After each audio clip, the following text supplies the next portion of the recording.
I definitely got discouraged, but I knew I wanted bread. Bread, who doesn't want to eat delicious bread? Happy baking.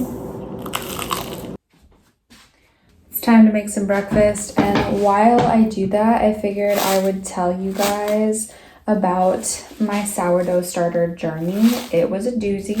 What better way to talk about this with you guys than to show you the final product, to show you that it just takes time and making sure you're following the right resources for making the sourdough starter. I did not when I first started, which was the problem. So I'm just going to cut a slice of this delicious sourdough bread, and I'm going to toast it up. I'm going to scramble some eggs, and I'm going to tell you guys about my experience. So, well, first of all, let's just look at this beautiful sourdough bread.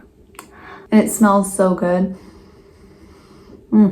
I wish you could smell this right now. I love sourdough bread so much, but you're just gonna have to make it yourself, you know what I'm saying? When I first started my sourdough journey, I started the process of my first attempt at making a sourdough starter in the fall of 2023. I was doing a lot of research, watching all these videos, getting inspired.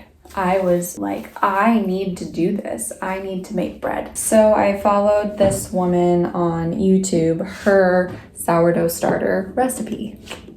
And this woman had a pretty big following. She was showing, all of the processes of the different foods that she makes, her lifestyle, how she uses her sourdough, all of that. I was like, I want to do this too. Oh man, see, this is what happens when I talk and I try and do things. I've got eggshells. All right, I got them out. So I was inspired by her. I went onto her website, followed her recipe. It was so lackadaisical, and I was like, but it sounds easy. Lesson number 1, don't take the easy way out. I followed her recipe, tried it for about 2 weeks. The sourdough starter never doubled in size. It just kept having what's referred to as hooch on the top, which in this scenario was not good. It never worked, and so I took a break from it. I regrouped in 2024 and I followed a book recipe. Let me go get the book. 1 second. Okay, this is the book that I followed, Modern Sourdough by Michelle Eshkeri. I'm sure I'm not pronouncing that correctly, but it is all about bread, obviously modern sourdough, and one of the first recipes that it has is making your sourdough starter. So it was a projected 21-day process. It really only took a little less than 2 weeks for my sourdough starter to develop, and it was rising. I remember I was so excited. Okay, let's see.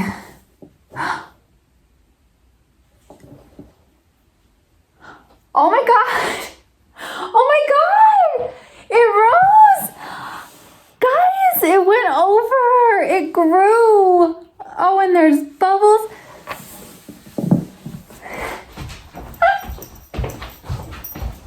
When my sourdough doubled in size, I was like, I'm making something here. Something is developing. But the biggest difference between the first time I attempted sourdough starter to this was I had a sourdough home. Context, my boyfriend's parents got that for me for Christmas. So let me show you. So this is my sourdough home. It is a little warmer essentially, but literally on the inside. You can take a screenshot of this, but on the inside, right here, it says sourdough home. And that's my sourdough starter. I'm going to have to use it. This thing is great. It's not on right now, but you just press the power button and you can adjust the temperature up and down. This is the front, what it looks like.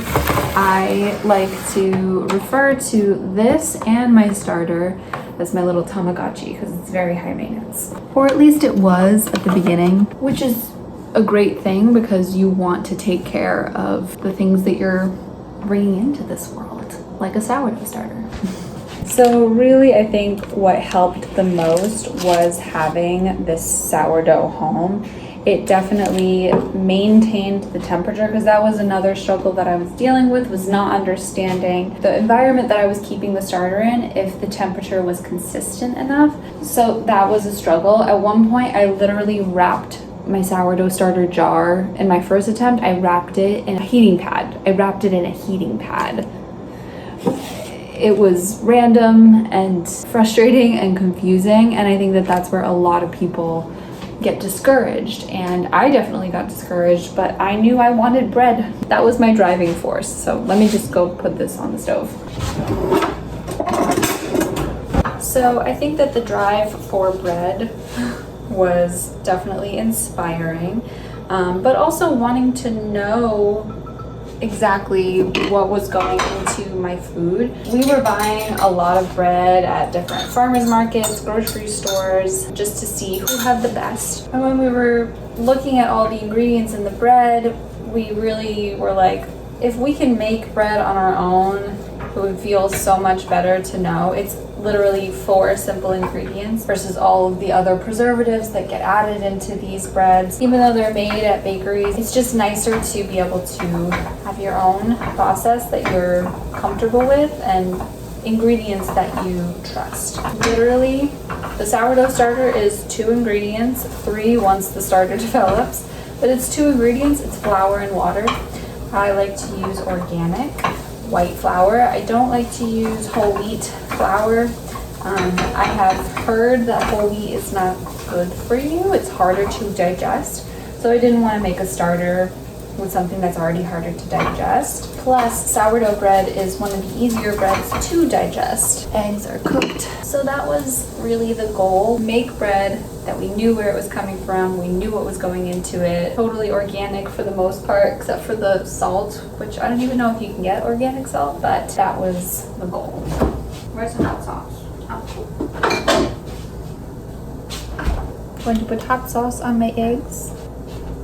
And so I finally got my sourdough starter ready. It was eating, it was alive, it was active. It's still very young. The only thing is I never got it to successfully do the float test, where you put a bit of the sourdough starter into water and see if it rises to the top. I tested it at the beginning after I went through the minimum 8-day process, and it just never floated. So I was a little scared about that. It took me a while to get the courage to finally start baking. And when I look back on maybe what was holding me back, I just didn't want to fail. I didn't want to make bad sourdough bread because I thought that it was pointless. But what I've learned is that you need to try. You need to start so that you can learn and improve. So that was really my biggest fear, which is silly. It's supposed to be fun. I think that that's the biggest thing, is remember to have fun when you're doing this, because it's bread. And once you figure out how to do it and you find what works best for you, it's the best. I've literally made at least 5 loaves of bread thus far, and they've all come out different because I've done different things for each of them, but it's learning what works and finding a recipe that you like. Personally, I believe it's Alexandra's Home Kitchen or Alexandra's Kitchen. I can link that in the description below. I did and will do more videos about my sourdough baking experiences, but do the research, invest the time in yourself, in the experience, so that you get to have some delicious bread. Who doesn't want to eat delicious bread? Moral of the story is, these are the things that have worked for me, and I just want to share them because it's a really fun process and really rewarding. So if you're looking for that sign, that encouragement, I hope this helps. To recap, Sourdough Home, using a trusted resource like a cookbook, following the steps diligently, and not being afraid to fail. I'm gonna eat my breakfast now. Happy baking. So good.